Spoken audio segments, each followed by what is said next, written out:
Welcome to the Deep Dive. This is where you bring us the complex stuff. White papers, research, you name it, and we dive in. Yep, our job is to take that dense information and really unpack it, find the core insights, and make it clear and hopefully useful for you. And today, we've got a source that definitely feels futuristic. It's a white paper talking about a quantum blockchain.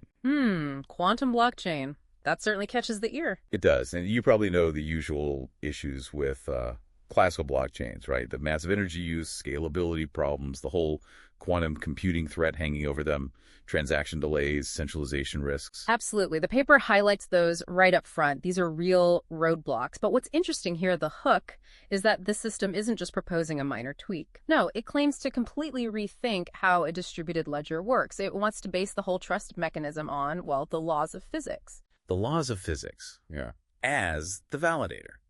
That sounds ambitious.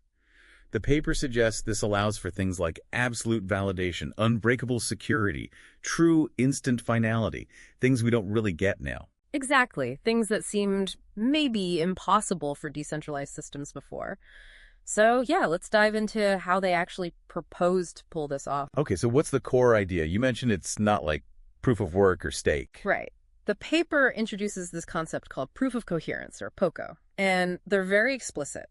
This isn't just an iteration. It's a totally different architecture for building and validating the ledger. Proof of coherence. Yeah. And it's based on quantum mechanics. Directly. That's the foundational layer.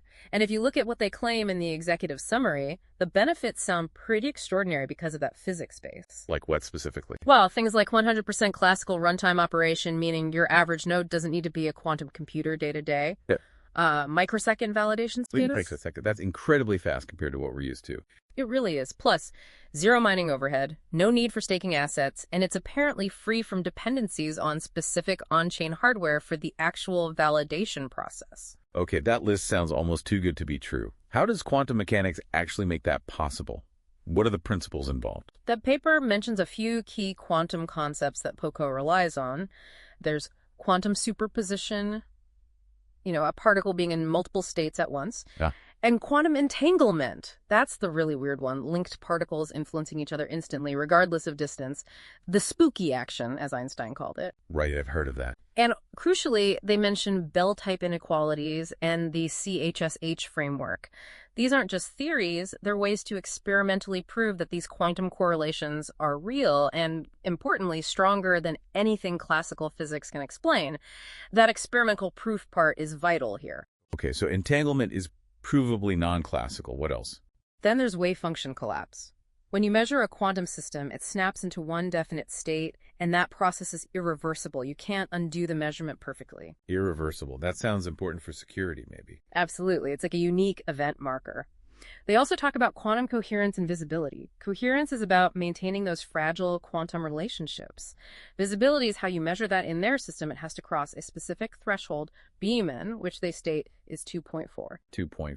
Where does that number come from? It's related to Zarielson's bound in physics. It basically sets a limit for classical correlations in these types of experiments. If your measurement exceeds 2.4, you've demonstrated something genuinely quantum, something classical physics can't reproduce. So the check is literally, does this signal look quantum enough based on a known physics boundary?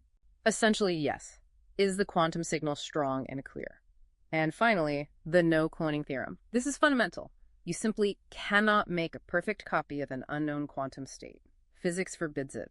Okay, so entanglement, collapse, coherence thresholds, no cloning. Quite a toolkit from quantum physics. But how do these things actually validate a block? That's the leap I'm trying to make, this proof of coherence. Right. This is where it gets really different. The core mechanism involves a unique signature, they call it sigma, in each block header. Okay, like a digital signature. Sort of, but its origin is completely different. This sigma doesn't come from solving a math puzzle or from validators voting with their stake. It originates from a single high-visibility Bell or CHSH quantum experiment. Something performed once during an initial quantum native setup phase for the system. So each signature is born from a unique quantum measurement event, not computation. Exactly. Now here's the validation part, and this is key. Every node on the network could be a big server, could be a tiny Raspberry Pi, doesn't matter, performs a check that is purely local and deterministic. Local. meaning it doesn't need to talk to other nodes to validate that specific block.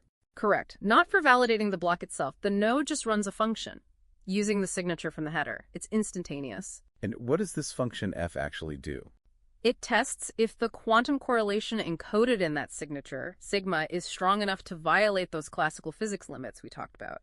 Specifically, the paper says it checks if the signature's Bell score is higher than that B-min threshold of 2.4.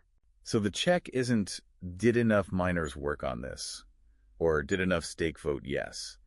It's literally, does this signature contain evidence of a quantum effect that classical physics cannot explain? You've got it. It's like the signature carries an unforgeable quantum watermark, and the function f is just a straightforward physics test on that watermark. The result is binary. Yes, this is valid because it shows the right quantum properties, or no, it's not.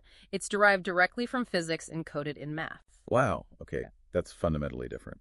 It is, and that's why they claim you get instant finality for that block, and why you don't need mining or staking or network consensus rounds just to confirm if one block is valid according to the rules. The trust isn't in the network majority, it's in the physics itself. That's a huge shift. What does that imply for security then? You know what? Let's explore that further, right after this quick word from our sponsors.